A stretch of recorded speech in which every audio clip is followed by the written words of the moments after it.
નમસ્તે વિદ્યાર્થી મિત્રો. ફર્સ્ટ યર બીકોમમાં બિઝનેસ મેનેજમેન્ટની અંદર આપણે નવા એક ચેપ્ટર ઉપર આજે વાત કરશું. નામ છે વ્યવસ્થા તંત્ર, જેને આપણે ઓર્ગેનાઇઝિંગ અથવા ઓર્ગેનાઇઝેશન તરીકે ઓળખીએ છીએ. તમને જો યાદ હોય તો સૌથી પહેલાં જ આપણે એક વાત કરેલી કે સંચાલનની જે આખી પ્રક્રિયા છે એ પ્રક્રિયાને આપણે બહુ સરળ ભાષામાં યાદ રાખવું હોય તો આપણે રાખીએ છીએ પોસ્ટ કોર. બરાબર, તમને જો યાદ હોય તો પોસ્ટ કોર. હવે એમાં સંચાલનની પ્રક્રિયાનો જે પહેલો તબક્કો છે એને આપણે પી એટલે પ્લાનિંગ તરીકે ઓળખીએ છીએ કે ભાઈ સૌથી પહેલાં આયોજન હોય. ધ ફર્સ્ટ સ્ટેપ, પહેલો તબક્કો, પહેલું પગથિયું, પહેલું કાર્ય. હવે આયોજનની અંદર આપણે શું કરીએ છીએ તો કે આપણે આખો આપણો ભવિષ્યનો વિચાર કરીએ છીએ. આપણે આપણી યોજના તૈયાર કરીએ કે આપણે શું કરવાનું છે, કઈ રીતે કરવાનું છે, કોના દ્વારા કરવાનું છે, કઈ દિશામાં જવાનું છે, શું એક્સેટ્રા એક્સેટ્રા. આપણે આપણા કાર્યક્રમ્સને, આપણા પ્રોગ્રામ્સ અને આપણી યોજનાઓ આપણે તૈયાર કરીએ છીએ.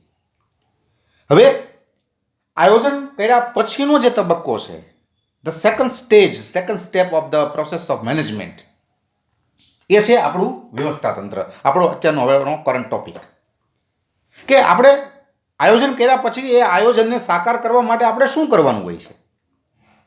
આપણે આયોજન તો કરી લીધું, આપણે ભવિષ્યની રૂપરેખા તૈયાર કરી લીધી, આપણે શું કરવાનું છે આપણે નક્કી કરી લીધું કે આપણે આ કરવાનું છે. હવે એને સાકાર કરવા માટે આપણે શું કરવાનું છે તો કે એને સાકાર કરવા માટે આપણે આપણું આખું એક માળખું તૈયાર કરવું પડશે, માળખાની રચના કરવી પડશે. આ એવું માળખું છે કે જેના દ્વારા તમે તમારા લક્ષ્યાંકો સુધી પહોંચશો અથવા તમે જે કાંઈ પ્રાપ્ત કરવાનું નક્કી કરેલું છે, વિચારેલું છે, તમે એને જીવંત કરશો અથવા તમે એને સાકાર કરશો. તો વ્યવસ્થા તંત્ર છે એ એક પ્રકારનું માળખા બનાવવાની આખી એક ક્રિયા છે અને એ ક્રિયા એટલે આપણું વ્યવસ્થા તંત્ર. તો આપણે એની પર વાત કરવાની છે, બરાબર છે. આપણો એમાંનો જે બેઝિક પાયાનો જે ક્વેશ્ચન છે એ વ્યવસ્થા તંત્રને સમજાવવાનું છે. આપણે એના એક વ્યાખ્યા લેશું અને આપણે એના દ્વારા આપણે સમજવાનો પ્રયત્ન કરશું કે વ્યવસ્થા તંત્ર એ ખરેખર જોવા જઈએ તો કેવા પ્રકારની પ્રક્રિયા છે. બરાબર, તો હવે આપણે વાત કરવાના છીએ એ છે વ્યવસ્થા તંત્ર. ટૂંકમાં આયોજનને સાકાર કરવા માટે જે માળખાની રચના કરવામાં આવે છે, જે સ્ટ્રક્ચર ક્રિએટ કરવામાં આવે છે, that is called a organization અથવા organizing. The second step, second function of the management. આ સંચાલનનું બીજું કામ છે. હવે આપણે એની એક સરસ મજાની વ્યાખ્યા છે, આપણે એને જોશું અને એના દ્વારા આપણે એને સમજવાનો પ્રયત્ન કરશું.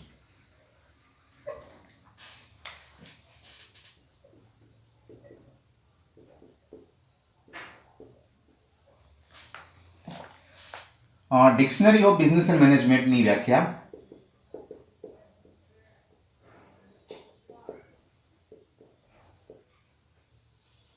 બરોબર, ડિક્શનરી ઓફ બિઝનેસ મેનેજમેન્ટ છે એને એક સરસ મજાની જે વ્યાખ્યા આપી છે આપણે એને અહીંયા જોવાની છે. બરોબર છે, તો આપણે એને જોશું. થોડીક લેન્ધી ડેફિનેશન છે પણ it is appropriate and perfect definition of the organisation.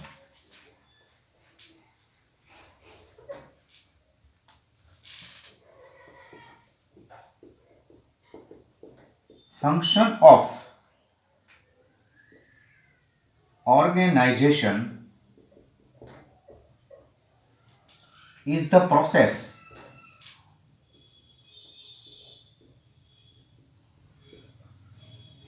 of number one, making work groups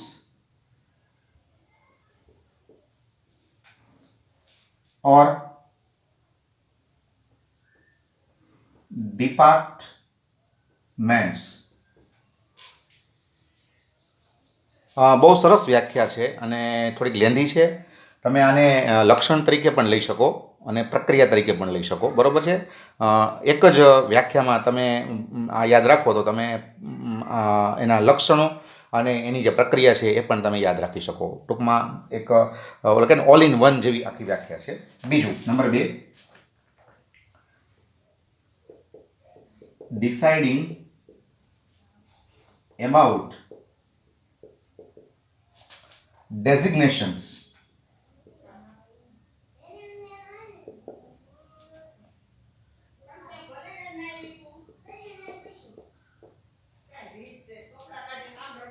and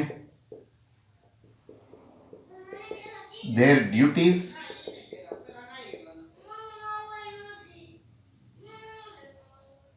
authorities,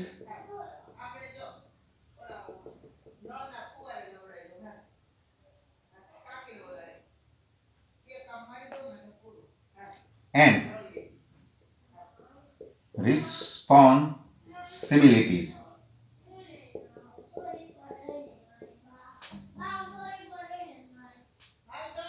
etc.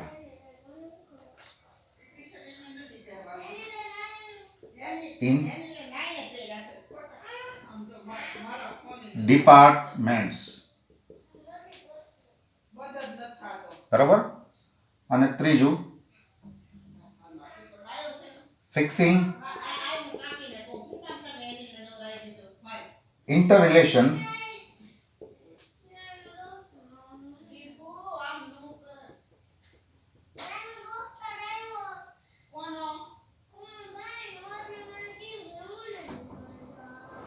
between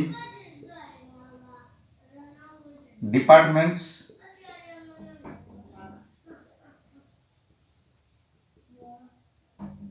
and individuals.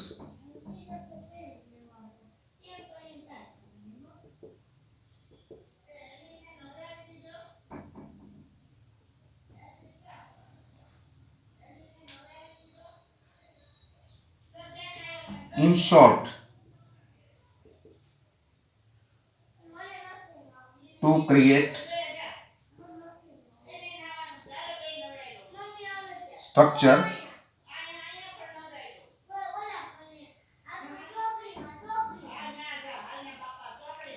જો આ આખીની એક સરસ વ્યાખ્યા છે. બરાબર. Function of organization is the process of making work groups, departments, deciding about designations and their duties, authorities and responsibilities, etc. in departments, fixing interrelations between departments and individuals, in short, to create structure. બરાબર છે. જો આ એની એક સરસ વ્યાખ્યા છે કે વ્યવસ્થાતંત્ર શું છે, કોને વ્યવસ્થાતંત્ર કહીએ છીએ. તો કે વ્યવસ્થાતંત્ર એક એવી પ્રક્રિયા છે કે એમાં તમે સૌથી પહેલાં તમારા હેતુને પ્રાપ્ત કરવા માટે થઈ અને તમે જુદા જુદા કાર્યના જૂથો તૈયાર કરો છો.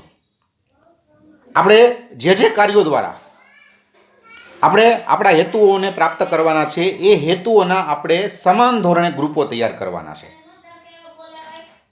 જેમ કે આપણે એનું એક્ઝામ્પલ પછી લઈશું, પણ જુદા જુદા જે કાંઈ કાર્યો છે એ કાર્યોને સમાનતાના ધોરણે ભેગા કરીને ગ્રુપ બનાવવાના છે, જેને આપણે સાદી ભાષામાં કહીએ છીએ ડિપાર્ટમેન્ટ્સ, વિભાગો. તમારા હેતુને પ્રાપ્ત કરવા માટે તમે સૌથી પહેલાં આ પ્રકારનું કામ કરો છો. જેમાં તો કે in the process of organising. પછી તો કે આપણે જે માળખું બનાવવાનું છે અથવા જે જુદા જુદા વિભાગો આપણે ક્રિએટ કરવાના છે એની અંદર આપણે જુદી જુદી જે જગ્યાઓ છે અથવા જુદા જુદા જે પદ છે એની વિશે આપણે વિચારશું. કે ધારો કે માર્કેટિંગ અથવા બજારનો વિભાગ છે અથવા વેચાણનો વિભાગ છે, બરાબર. તો એની અંદર કેવા કેવા લોકો કામ કરશે,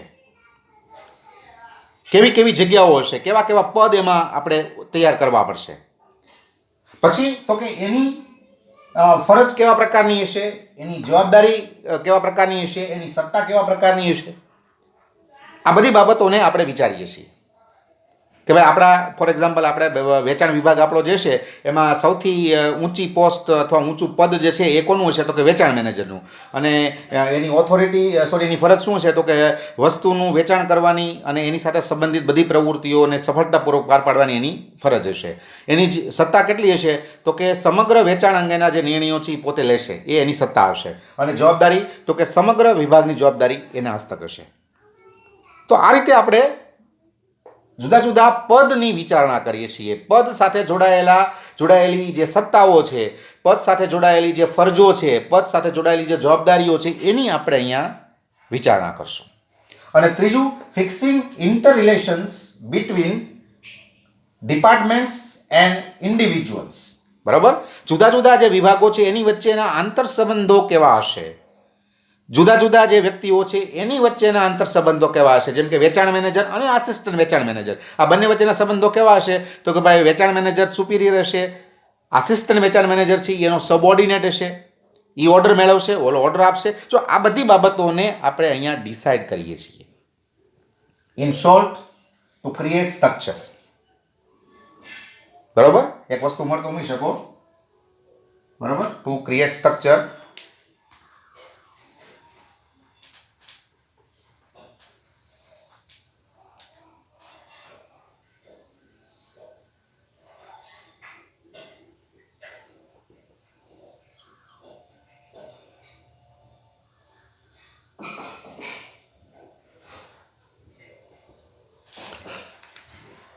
હેતુને in short to create structure to achieve goal.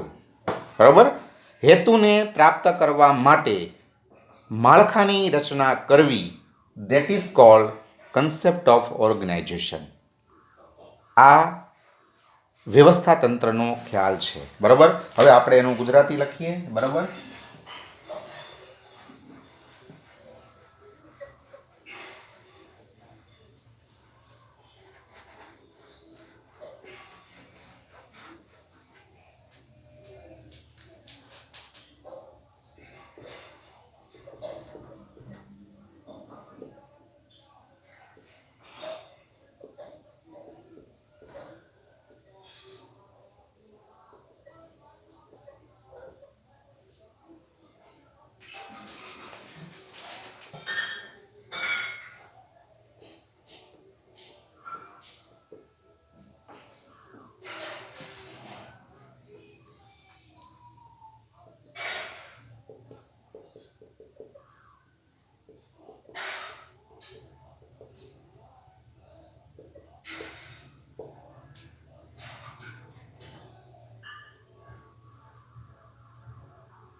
જો એનું ગુજરાતી છે. બરાબર, કે વ્યવસ્થાતંત્ર એ એવી પ્રક્રિયા છે કે જેમાં આપણે સૌથી પહેલાં જુદા જુદા કાર્યના જૂથો બનાવશું, એ પણ સમાન કાર્યોના આધારે. બરાબર, કે જેમ કે આપણે વાત કરીએ કે ઉત્પાદનને લગતા કાર્યો છે તો એની માટેનો આપણે એક જૂથ બનાવશું જેને આપણે ઉત્પાદન જૂથ અથવા ઉત્પાદન વિભાગ કહીશું.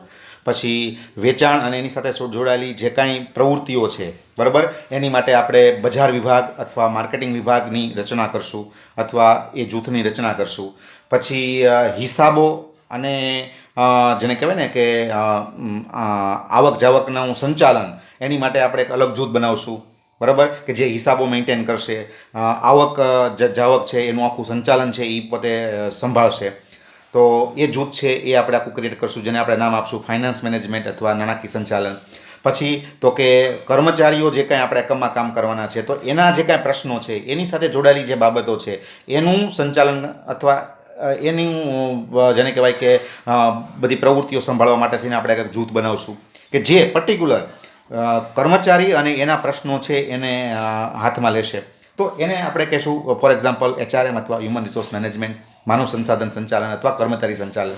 તો આ રીતે આપણે વ્યવસ્થા તંત્ર છે એવી પ્રક્રિયા છે કે જેમાં સૌથી પહેલાં આપણે સમાન કાર્યોના આધારે આપણે જુદા જુદા કાર્યના જૂથો તૈયાર કરીએ છીએ, જેને આપણે વિભાગો પણ કહીએ છીએ. બરાબર.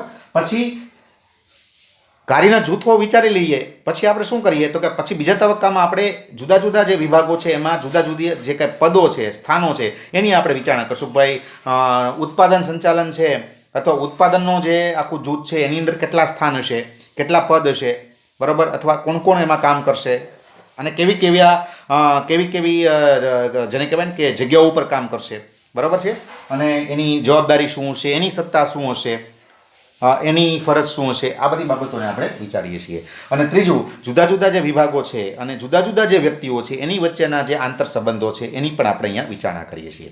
કે ભાઈ મેં હમણાં વાત કરી પ્રમાણે કે ભાઈ વેચાણ વિભાગ છે તો એમાં સૌથી ઊંચામાં ઊંચું પદ કયું હશે તો કે વેચાણ મેનેજર. એની પછીનું પદ કયું હશે તો કે સહાયક અથવા આસિસ્ટન્ટ વેચાણ મેનેજર. તો વેચાણ મેનેજર છે એ સુપિરિયર બોસ અને આસિસ્ટન્ટ વેચાણ મેનેજર છે એ એનો સબઓર્ડિનેટ અથવા એનો સહકર્મચારી છે.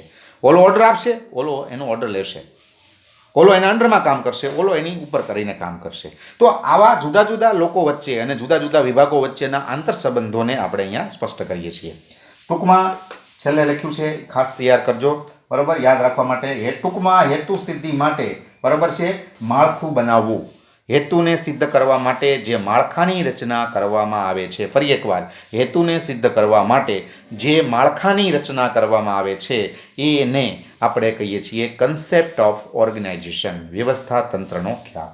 ટૂંકમાં હેતુ સિદ્ધિ માટે માળખું બનાવવું, બરાબર, એટલે વ્યવસ્થા તંત્ર.